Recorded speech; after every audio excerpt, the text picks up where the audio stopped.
BA प्रथम वर्ष के बच्चों का हार्दिक स्वागत। बच्चों, मैं अलका जैन, राजकीय महाविद्यालय किशनगढ़ से। बच्चों, हम लोग पढ़ रहे थे रीतिकाल की परिस्थितियाँ। रीतिकाल की परिस्थितियों में हम विभिन्न क्षेत्र की बात करेंगे, राजनीतिक, सामाजिक, आर्थिक, जो परिस्थितियाँ थीं जिसका प्रभाव उस काल की साहित्य पर पड़ा, आज हम उसकी चर्चा करेंगे। रीति युगीन साहित्य की गतिविधि तात्कालिक परिस्थितियों से परिचालित रही हैं और रीतिकालीन प्रवृत्तियों का विश्लेषण भी अगर हम करेंगे तो इससे पूर्व हमें इनकी परिस्थितियों का विवेचन करना आवश्यक होगा।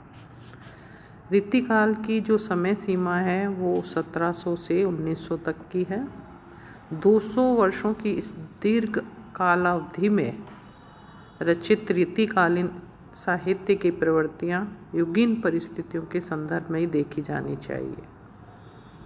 अतः रीतिकालीन प्रवृत्तियों की पृष्ठभूमि में हमें इस काल की राजनीतिक, सामाजिक और सांस्कृतिक परिस्थितियों को जो है एक दृष्टि डालनी होगी, लेखा जोखा उसका देखना होगा।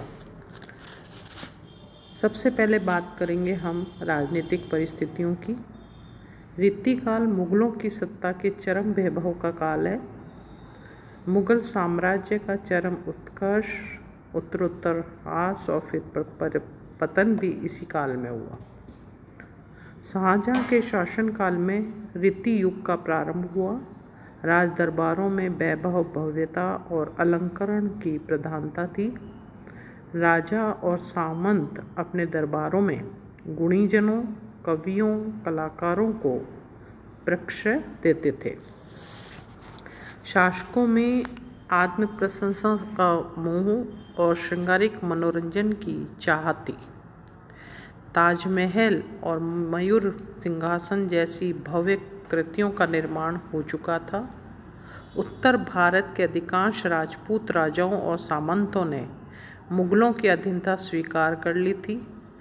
मुगलों का शासन दक्षिण में अहमदनगर, बीजापुर और गोलकुंडा तक फैल गया था।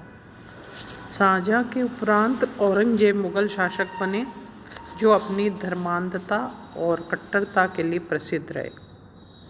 उसका व्यक्तित्व रागात्मक तत्वों से रहित था और साहित्य, संगीत और कला के प्रति उसे कोई रुचि नहीं थी।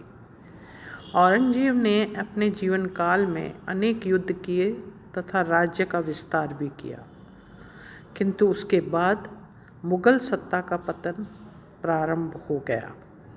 औरंगजेब के उत्तराधिकारी विलासी, अयोग्य और असमर्थ शासक सिद्ध हुए।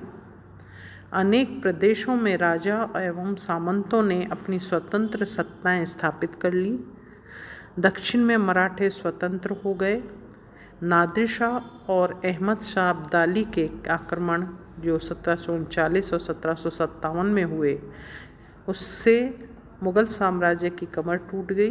कालांतर में अंग्रेज़ों ने बक्सर की लड़ाई में शाह आलम को पराजित कर मुगल साम्राज्य को अपनी कठपुतली बना लिया। जहांगीर शाह और मोहम्मद शाह रंगीले जैसे विलासी और कमज़ोर शासकों के राज्य में गिद्धों के नीड़ों में उल्लू रहने लगे और बुलबुलों का स्थान कौवों ने ले लिया। वैश्यों, तबलीगियों और सारंगी वादकों का राज कार्य में दखल होने लगा और शासन व्यवस्था निरंतर कमज़ोर होती गई। अब हम बात करेंगे सामाजिक परिस्थितियों की कि रीतिकाल में किस तरह की सामाजिक परिस्थितियाँ रही। रीतिकाल पर यथा राजा तथा प्रजा की उक्ति पूर्ण रूप से चरितार्थ होती है। समाज विशृंखलित हो रहा था। नैतिकता की ओर न राजा ध्यान देता था, न प्रजा ही नैतिक नियमों का पालन करती थी। सामंतवाद का बोलबाला होने से समाज में सामंतशाही के दोष आ गए थे। सामान्य जनता कष्टों और अभावों से घिरी हुई थी। सामंत और अमीर उमरा विलास ने उपकरणों की खोज में लगे रहते थे। सुरा और सुंदरी में डूबे हुए विलासी जन काम कला की शिक्षा का ही सबसे बड़ी जो है उपलब्धि मानते थे। सुंदर लड़कियों का अपहरण कर लेना, वेश्याओं को सम्मान देना और मनोरंजन के अनेक घटिया साधनों में लीन रहना तात्कालिक समाज की गिरी हुई दशा को सूचित करता है। जनसाधारण में अंधविश्वास और रूढ़ियाँ व्याप्त थी।